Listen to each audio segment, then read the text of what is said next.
जैसा कि कह रही हैं एडवोकेट महिमा सिंह, उनका कहना है कि अपनी अपनी सबकी महत्वाकांक्षा है। अब ये बयान शरद पवार ने क्यों दिया है, किस लिए दिया है, कांग्रेस को समझ नहीं आ रहा है।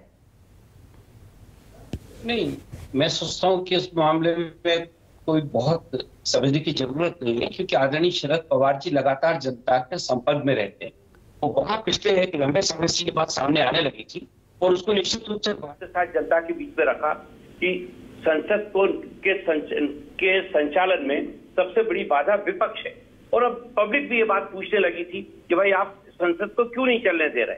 तो उस मामले में आदरणीय शरद पवार जी ने कहा है कि जब एक सुप्रीम कोर्ट की एक कमेटी बन चुकी है जिसमें कि बहुत 6 लोग हैं और उसमें जो कमेटी बनाई गई है उसको वो सारे मुद्दे सौंपे गए हैं जिन जेपीसी का गठन होना चाहिए।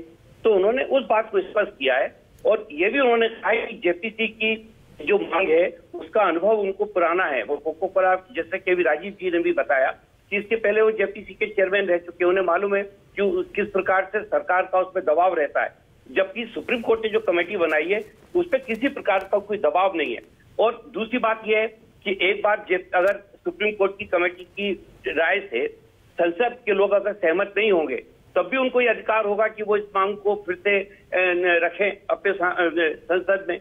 तो आदरणीय शरद पवार जी ने देश हित में ये बात की है, क्योंकि लोकसभा का न चलने से, जैसा कि अभी महिमा बहन बोल रही थी, 45 लाख करोड़ का बजट 12 मिनट में पारित हो गया, जिसमें बहुत सारे ऐसे मुद्दे होंगे जो जनता से जुड़े होंगे जिन पे कि विपक्ष को अपनी बात कहनी चाहिए थी। हम लोगों ने उस बात को नहीं रखा।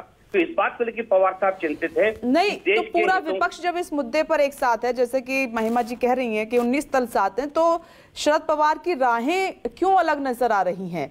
आपको पता है कि डे 1 से अडानी हिंडनबर्ग रिपोर्ट जेपीसी मांग को लेकर केंद्र सरकार पर पूरा विपक्ष हमलावर है। तो जहां अभी विपक्षी एकता की जरूरत है वहां पर शरद पवार की राहें जुदा क्यों नजर आ रही हैं? नहीं, कहां जुदा है? उन्होंने ये कहा कि जांच नहीं होना चाहिए। उन्होंने तो यही कहा है कि जो जांच सुप्रीम कोर्ट ने जो कमेटी बनाई है जांच कर रही है, जांच के ऊपर कोई उन्होंने मुद्दा नहीं उठाया। लेकिन उन्होंने ये बात जरूर कही है कि जिस प्रकार से संसद नहीं चल पाई है ये गंभीर मुद्दा है, क्योंकि लोगों को कुछ जवाब देना पड़ेगा। अभी आज से कुछ रोज बाद जब चुनाव होंगे वहां यदि बीजेपी इस मुद्दे को उठाएगी तो वहां इसका जवाब हम लोगों को देना पड़ेगा कि आखिर हम लोगों ने संसद को चलने में सहयोग क्यों नहीं किया। ब्रजमोहन जी, देखिए आप इतने समझदार लीडर तो हैं, जो शरद पवार ने बात कही है वो केंद्र सरकार के फेवर में जा रही है।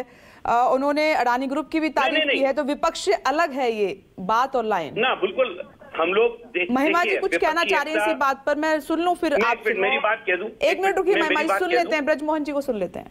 देखिए, जहां तक बात विपक्षी एकता की है, राष्ट्रवादी कांग्रेस पार्टी उस विपक्षी एकता का एक प्रमुख घटक है, इसमें कहीं कोई कमी नहीं है।